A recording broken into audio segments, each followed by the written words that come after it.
Yan. Gawa tayo ng cupcake. Cupcake. Ito ay cupcake. May ano ako, isang ito. Saka may tatlong itlog.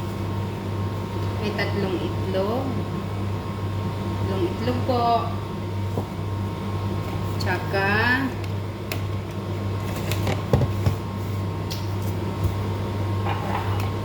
cooking oil.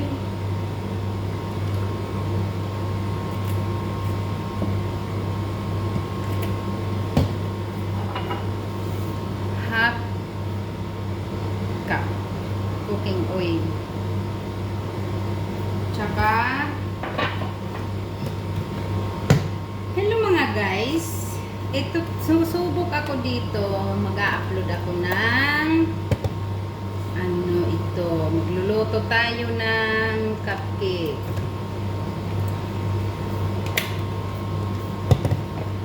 Ito, cupcake. At 1 cup water.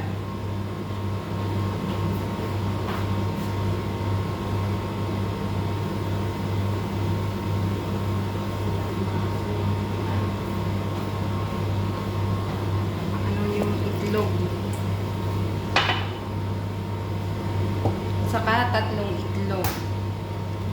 1 cup water, tatlong egg. Ito. Malalaki kasi yung itlog. Kaya binawasan ko yung togi.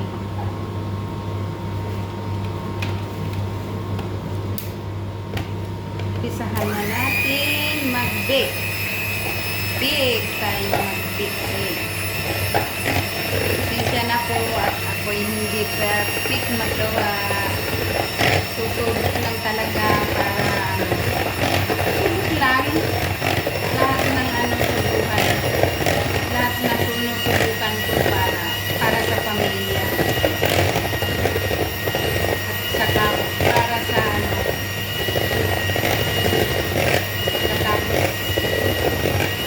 pamilya muna bago pag nag-ano na ako, nagpagkalahatan na.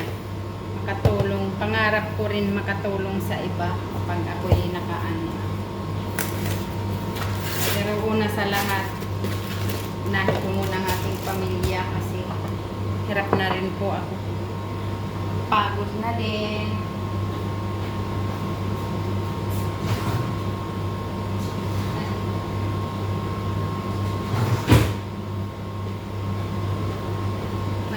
Nag-abroad ako dito pa rin ng ilang taon na, pero ganun pa rin, wala pa rin akong ano. Alam niyo mga guys, kahit bahay, wala pa akong bahay. 11 years na ako dito. Sa hirap ng buhay, umungupahan pa rin ako. Kaya ako yung nagsusumikap, lahat sinusubukan ko sa social media. Baka sakali, kahit hindi ako marunong, sinusubukan ko talaga. Gusto ko talaga katulong sa aking pamilya.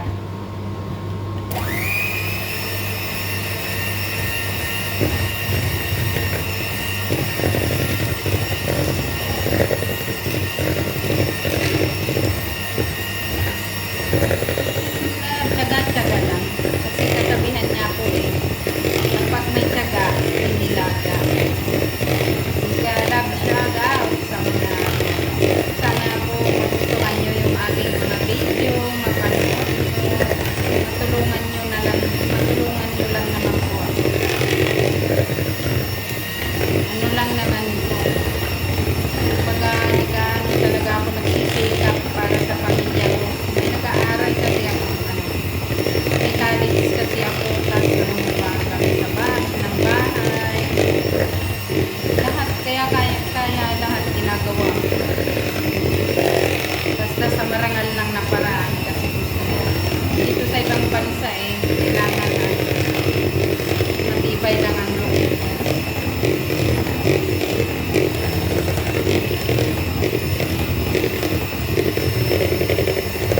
sinubukan ko na po na guys. Nagre-reels din ako sa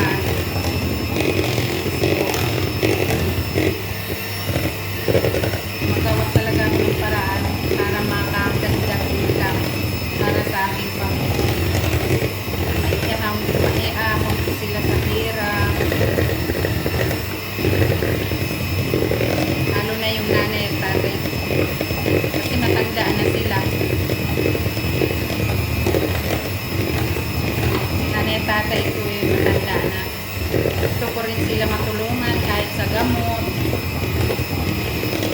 Sa gamot man lang makatulong ako. Ayaw ko na kasi mula nung maliit pa ako nagbubukid yung tatay ko, nagsasaka. Hanggang ngayon nagsasaka pa rin na yung edad niya. Hirap na lumakad. Naanuhan ko lang siya ng gamot. Inanuhan ko na siya ng gamot kasi buwan-buwan. Sinusuportahan ko siya ng gamot. Silang dalawa ng nanay ko.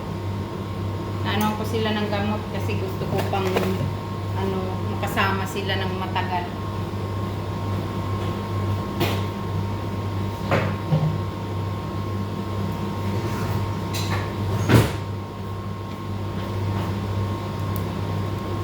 Kaya ako ay nagsisikap po para sa aking mga mahal sa buhay.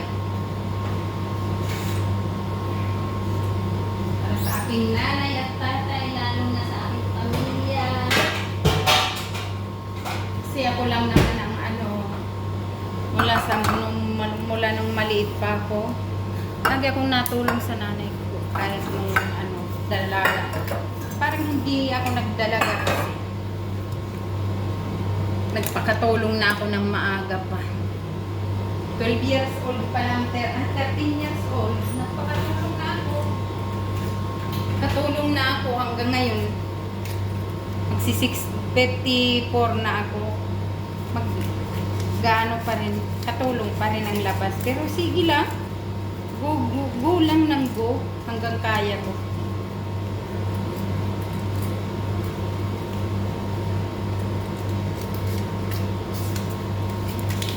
Nakaya ko yan, lahat ng paraan. Basta marangal lang. Igagapang ko talaga yung aking pangarap ko talaga yung makatapos yung aking bunso sa pag-aaral.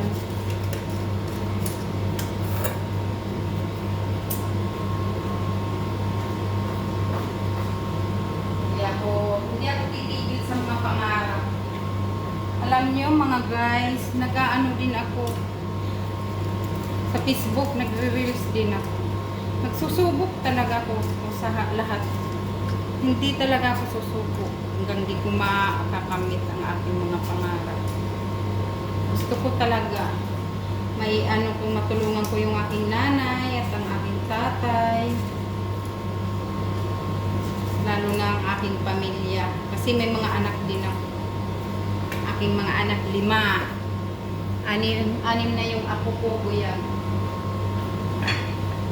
Kaya kahit gaano kapagod, kahit kahirap, kahit anong pagod, talagang sisikap ako para sa aking Kasi gusto ko talaga makamit yung makano lang ako sa Kaya kahit dito sa social media, sinusubukan ko lahat.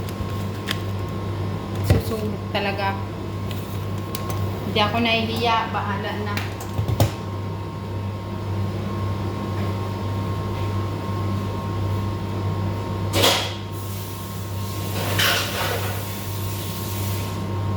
Sasabay ko kasi yan sa aking pagwawalis, sa aking pag-aano, kasi wawalis pa.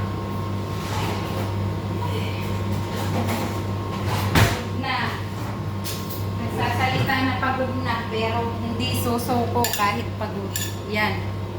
Hindi susuko kahit pagod na. Ganyan ang nanay, hindi sumusuko. Lumalaban talagang nanay. Hindi susuko hanggang kaya.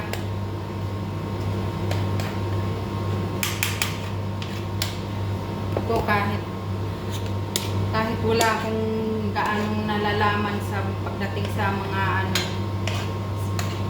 gadget, pero sinisikap talaga. Kasi habang ako'y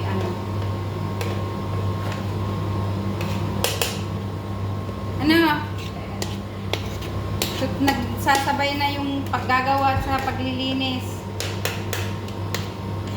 Gusto ko nang makaakyat. Plancha kasi. Plancha din ako.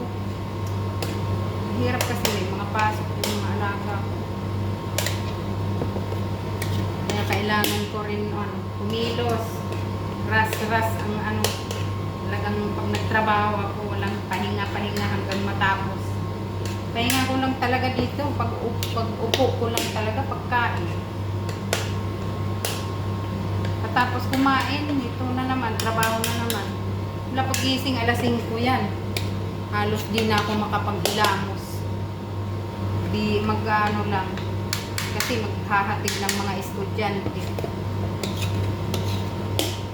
Pagbalik ko na, saka na ako maliligo, saka na ako hahatid ko muna yung mga alaga ko sa school. Ganun, kahirap.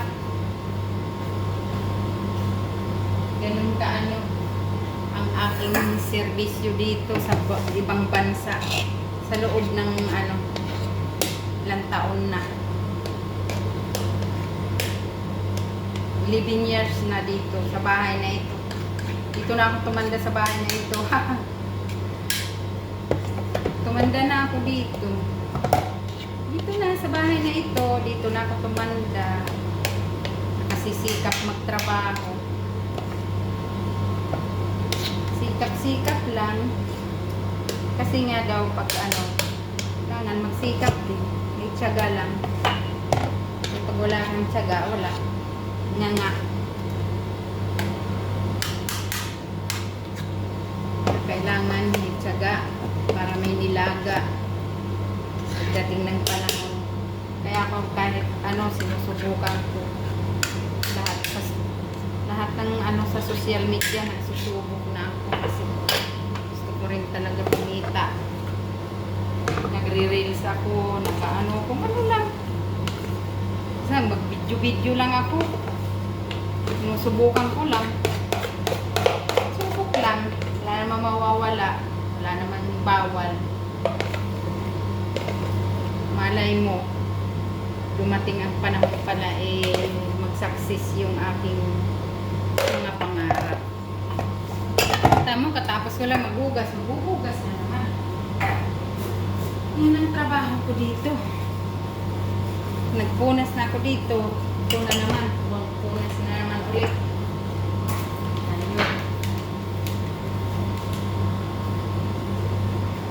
Ay, nako Lord.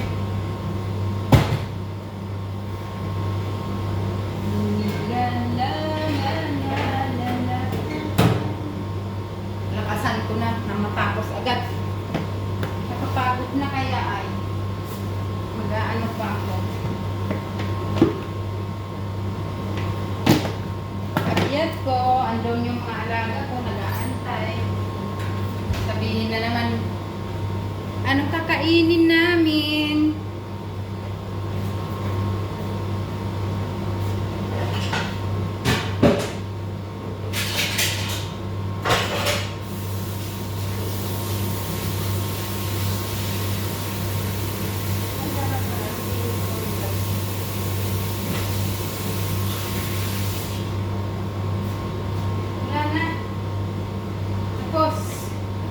Aking yan, nilagay ko na dyan sa oven ng aking cupcake, pang na, ayan na, umaangat na. Upo-upo muna, grabe.